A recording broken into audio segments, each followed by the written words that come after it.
say when I first joined the organization, there was a woman that came in, and she was, I think at that time she was in her late 90s. Yeah. And she was here from the Big Island, and she had actually been visiting a friend at Maui Adult Daycare Center. So, but she just decided to stop by downstairs, and she came in and she told us that her brother had served but was killed in action during World War II. And Melanie asked her last name, and she said what the name was. And she said, Melanie said, I think we have a box from your brother's items. So she brought it out, and inside there were, a posthumous Purple Heart, letter from President Truman. And then, I gotta say, she looked at these postcards and she turned them around and said, Iris, my name is Iris. These postcards were written to her and addressed to her when she was a little girl from her brother. The parents never showed them to her, probably because he was killed in action and they didn't want her to feel badly about that. So she read them for the first time in her whole life downstairs on this arbitrary Tuesday afternoon at the age of 97 or 98.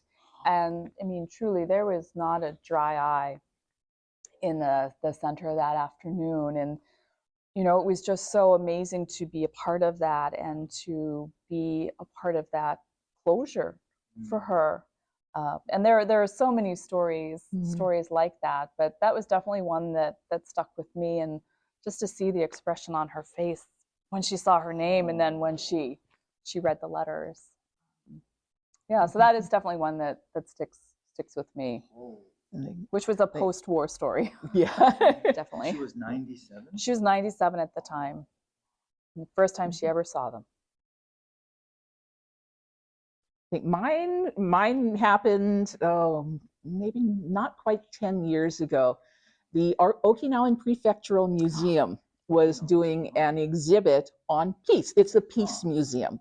And so they were doing this really big exhibit on peace, and they wanted to speak with Nisei, who had been in the Battle of Okinawa. And we had a few left still with us, and so we connected them. And most of the men didn't want, because the Battle of Okinawa was another one of those really, there's no good battles. There are just no good battles. But that one was especially brutal. And it wasn't just the soldiers who got caught in the front crossfire, it was the Okinawan people. And so a lot of our guys are going, we do not want to relive that. We just don't want to. And finally, one of our guys from the Military Intelligence Service, who was also in his 90s at the time, stepped up and said, okay. Then, the Okinawan Peace Museum came, the people came and spoke with him and finally convinced him that they didn't want to talk about the brutality of the war or anything. They wanted to talk about, his experience, which is not going to be pleasant anyway, but they were going to focus on peace. What came out of all of this? And so he finally agreed to the interview. So fast forward to the day that they're doing the interview, they did it downstairs in the education center. There was an entire film crew, and this soldier and his family, his wife, his children, his grandchildren. And the interviewers from the Peace Museum started asking him questions about what he experienced.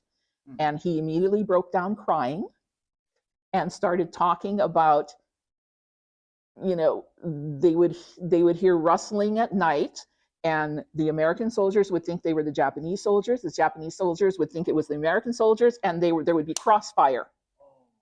The next morning, it would be dawn and civilians, men, women, children. They had come out of the caves and everything to try and look for food. He remembered people jumping off cliffs to escape, to save themselves. He remembered so many just absolutely horrible things. And this is why he never wanted to recount his experience. And this was the very first time his family had heard any of this. So again, not a dry eye. I'm sitting there blubbering like a baby. His entire family, everybody, we're all just down there on camera crying and crying and crying because his memories were still so vivid and just horrible. And that was his experience in the war. And he was also the one, we did a talk story, a panel discussion with some of the former veterans. MIS, yeah. With the Military Intelligence Service veterans. And at the end, I think it was Yukile Sugimura had asked him, what is your message to that next generation? And he said, war is hell. Mm-hmm. Be nice to one another. Mm-hmm. Don't go to war. Mm-hmm. It's awful. And I think that message of what you want to call it, peace, or just, no more war, was one that was really, really resonated with so many of our veterans who came back. Just, it was awful. Don't All do of it. them would say that. Peace. No wars. No war. No war. We shouldn't have war. Because they were there, and they were there with their friends and family. That was the thing about the Nisei units. Right. Not like now where, if you go in, you'll be put in a unit, you may not know anyone from that unit.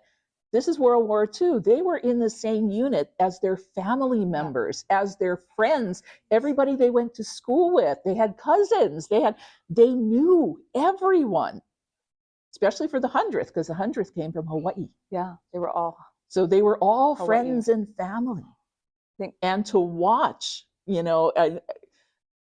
some of our guys, when we interviewed them, they say that the hardest thing was to watch my friends die.